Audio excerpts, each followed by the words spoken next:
Hello dear students, आप सभी का वेलकम है। हम क्लास 12 का फिजिक्स का करंट इलेक्ट्रिसिटी वाला चैप्टर पढ़ रहे हैं और देखिए अभी हमें एक क्वेश्चन करना है। यहाँ पे आपको एक सर्किट दिया हुआ है और टर्मिनल ए और बी के अक्रॉस इस पूरे सर्किट का आपको इक्विवेलेंट रेजिस्टेंस निकालना है।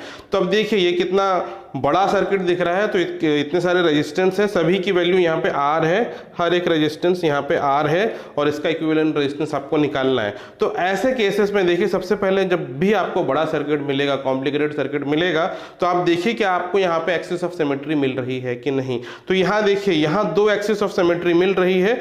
हम एक तो ये एक्सिस ऑफ सिमेट्री मिल रही है, ऐसे जोड़ सकते हैं, ऐसे इस बीच में से एक लाइन हम खींचेंगे तो यहाँ पे लेफ्ट और राइट साइड दोनों आपको सेम तरह का नेटवर्क मिलेगा।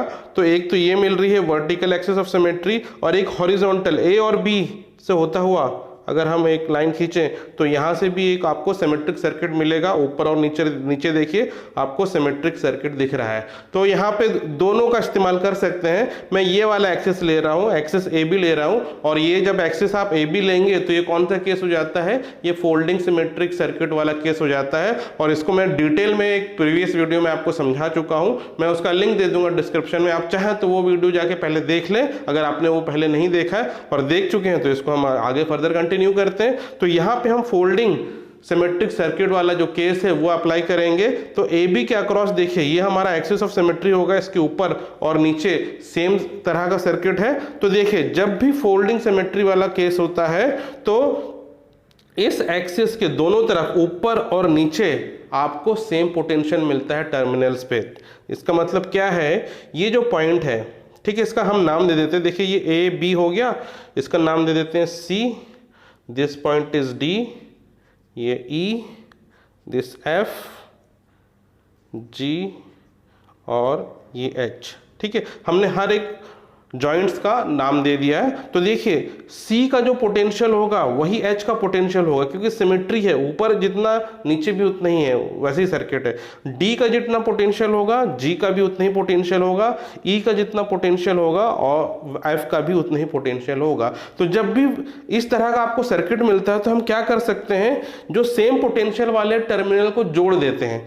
ये जो H है इसको हम C से जोड़ेंगे, G है इसको D से जोड़ेंगे, F है इसको E से जोड़ेंगे। तो इससे क्या होगा, ये हम जब इसको फोल्ड करेंगे, देखिए नीचे वाला जो पार्ट है पूरा इसको अगर हम फोल्ड करेंगे, उठाएंगे, उठा के G को D पे चिपका देंगे। देखिए जब इसको हम टर्मिनल को ज्वाइंट करेंगे, रेजिस्टेंस को ज्वाइंट नहीं कर रहे हैं हम, D को जोड़ दिया G से और यहाँ पे H को जोड़ दिया C से, तो क्या होगा, ये वाला रेजिस्टेंस और ये वाला रेजिस्टेंस पैरेलल हो जाएगा, ये वाला रेजिस्टेंस और ये वाला रेजिस्टेंस भी पैरेलल हो जाएगा, ये इसके साथ पैरेलल हो जाएगा, ये इसके साथ पैरेलल हो जाएगा, ये और ये रेजिस्टेंस भी पैरेलल हो जाएगा और ये इसके साथ पैरेलल हो जाएगा। तो जब आप ऐसे जब फोल्ड कर देंगे, G को D से जोड़ दिया, H को C से जोड़ दिया और F को E से जोड़ दिया, तो ये फोल्डिंग हो जाएगा इसका, और ये जो सारे रेजिस्टेंस हैं सब पैरेलल हो जाएंगे नीचे वाले के साथ।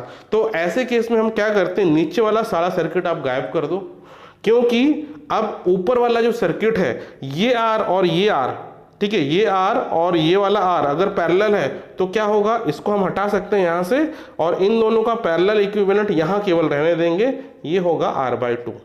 ठीक है, आया समझ में। अब वैसे ये और ये पैरेलल है तो हम ये हटा सकते हैं यहाँ से और इसके जगह यहाँ पे हम लिख देंगे सिंपली R/2। जब भी इस तरीके सर्किट होगा, नीचे वाला पूरा आप हटा दीजिए या ऊपर वाला हटा दीजिए और ऊपर वाले सारे रेजिस्टेंस को हाफ कर दीजिए अगर इक्वल है। अगर इक्वल नहीं है तो पैरेलल का फॉर्मूला लगा के पैरेलल निकाल के उसकी वैल्यू लिख देंगे, पैरेलल इक्विवेलेंट कितना होगा। अब क्योंकि यहाँ सभी R दिया है तो सिंपली पैरेलल में हाफ हो जाएगा, ये इसके साथ पैरेलल है तो ये भी R/2 हो जाएगा, ये भी R/2, ये भी R/2 और ये भी R/2 हो जाएगा, और नीचे का सारा सर्किट आप हटा दीजिए। अब देखिए अब थोड़ा सिंपल हो गया ना। तो जब भी आपको फोल्डिंग सिमेट्रिक वाला सर्किट मिलेगा, ए बी के अक्रॉस ऊपर नीचे सिमेट्रिक है तो नीचे वाला पूरा हटा दीजिए और ऊपर वाले सारे रेजिस्टेंस को आधा कर देंगे अगर इक्वल रेजिस्टेंस है। और ये जो एक्सिस में है, ए बी एक्सिस में है, ये रेजिस्टेंस में कोई चेंज नहीं आएगा, ये यहाँ R है और यहाँ भी ये R ही रहेगा। अब देखिए अब हम क्या करेंगे, अब यहाँ पे फिर हम सिमेट्री कॉन्सेप्ट का यूज करेंगे। अब देखिए मैं क्या करता हूँ, अगर मैं यहाँ से इस पॉइंट से डी से एक और एक्सिस बनाऊं तो ये लेफ्ट हैंड और राइट हैंड साइड वाला सर्किट सेम हो गया, तो ये सिमेट्रिक एक्सिस हो गया। और यहाँ पे एक ऐसा सिमेट्री वाला कॉन्सेप्ट है, ये मिरर सिमेट्री वाला कॉन्सेप्ट हो गया, तो यहाँ मिरर सिमेट्री वाला कॉन्सेप्ट हम यूज करेंगे। अब देखिए मिरर सिमेट्री वाले कॉन्सेप्ट में जो एक्सिस ऑफ सिमेट्री होता है उस लाइन के हर टर्मिनल का पोटेंशियल सेम होता है, मतलब ये वाला टर्मिनल और ये वाला टर्मिनल का पोटेंशियल सेम होगा। तो इसका मतलब क्या है, हम ये D और ये वाले पॉइंट को जोड़ देंगे कंप्रेस करके। ये वायर है, इसको हम कंप्रेस करके जोड़ सकते हैं। तो इसी सर्किट को मैं फिर से रीड्रॉ कर रहा हूं। अब देखिए इस सर्किट को हम यहां फिर से बना रहे हैं। ये पॉइंट A है, ये पॉइंट B हो गया, ये मिडिल पॉइंट है, ये C वाला पॉइंट है और ये E वाला पॉइंट है। सारे रेजिस्टेंस को हमने वैसे ही बना दिया।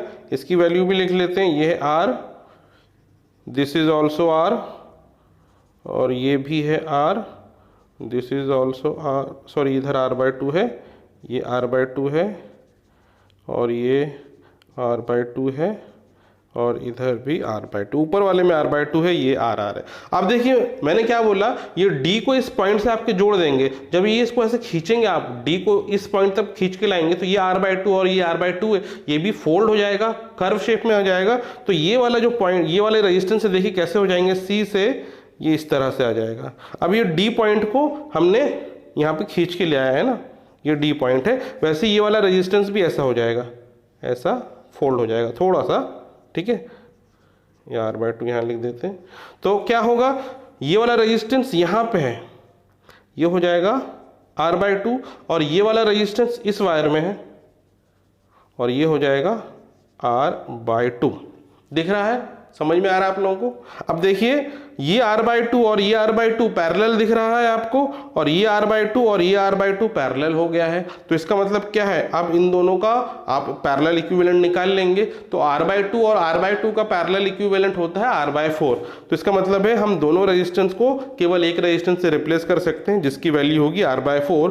तो अब मैं यहाँ पे इनका इक्विवेलेंट लगा दे रहा हूँ, इसको हटा देते हैं और यहाँ पे एक ही रेजिस्टेंस होगा, इसकी वैल्यू होगी R/4 और इन दोनों का भी अब इक्विवेलेंट होगा R/4। तो इसको हटा देते हैं अपन और यहाँ पे केवल एक ही वैल्यू होगी रेजिस्टेंस की और ये होगा R/4।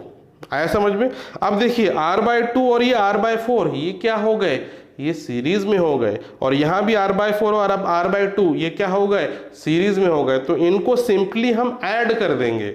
R/2 और R/4 को आप ऐड करेंगे तो कितना हो जाएगा, 3R/4। तो अब मैं इसको यहाँ से हटा देता हूँ और इनके जगह केवल एक रेजिस्टेंस अब आ जाएगा और यहाँ पे हम एक इस तरीके से एक रेजिस्टेंस ऐसा बना देते हैं, ये है 3R/4। R/4 और R/2 को प्लस करेंगे 3R/4 आता है। वैसे ही इन दोनों को अब हटा देंगे और इनके जगह एक रेजिस्टेंस केवल आएगा यहाँ पे और इसकी वैल्यू होगी 3R/4। आगे समझ में। अब देखिए अब सिंपल हो गया सर्किट, ये 3R/4 और ये R पैरेलल में है और इधर 3R/4 और ये R पैरेलल में है, और इन दोनों का जो भी वैल्यू आएगा वो दोनों सीरीज में हो जाएंगे। तो अब पहले इनका पैरेलल इक्विवेलेंट निकाल लेते हैं। तो पैरेलल के केस में इक्विवेलेंट निकालने का ये फॉर्मूला है R1 × R2 upon R1 plus R2, और R1 R2 आप ये ले लीजिए यहाँ पे। तो इन दोनों का इक्विवेलेंट क्या हो गया, R1 है 3R/4, R2 है सिंपली R और नीचे क्या हो जाएगा 3R/4 प्लस R। अब इसको हम सिंप्लीफाई कर लेते हैं, ये 3R/4 ऐसे ही रहेगा, इंटू R रहने देते हैं ऊपर। यहाँ डिनोमिनेटर में देखिए एलसीएम लेके करेंगे, ये 4R हो जाएगा, तो 3R प्लस 4R 7R हो गया और डिवाइडेड बाय 4। तो ये डिनोमिनेटर वाला 4 कट जाएगा, एक R इस R से कट जाएगा, तो फाइनली कितना बचा, R equivalent is equal to 3R/7 ये बचा। तो 3R/7 ये किसकी वैल्यू है, इन दोनों का पैरेलल इक्विवेलेंट है। मतलब अब ये दोनों रेजिस्टेंस हटा के हम केवल एक रेजिस्टेंस यहाँ लगाएंगे और इसकी वैल्यू होगी 3R/7, और यहाँ भी ये दोनों को हटा के अब एक रेजिस्टेंस यहाँ लगा देते हैं, इसकी वैल्यू होगी 3R/7। अब ये 3R/7 और 3R/7 सिंपली ऐड हो जाएंगे, सीरीज में हो गए, तो फाइनल जो रेजिस्टेंस आएगा, ठीक है, तो फाइनल जो रेजिस्टेंस है ये कितना हो जाएगा, इन 3R/7 को 2 से मल्टीप्लाई कर दो, डबल करना है बस इसको, तो ये हो गया 6R/7 और यही इस सर्किट का फाइनल जो है टोटल इक्विवेलेंट रेजिस्टेंस आ रहा है।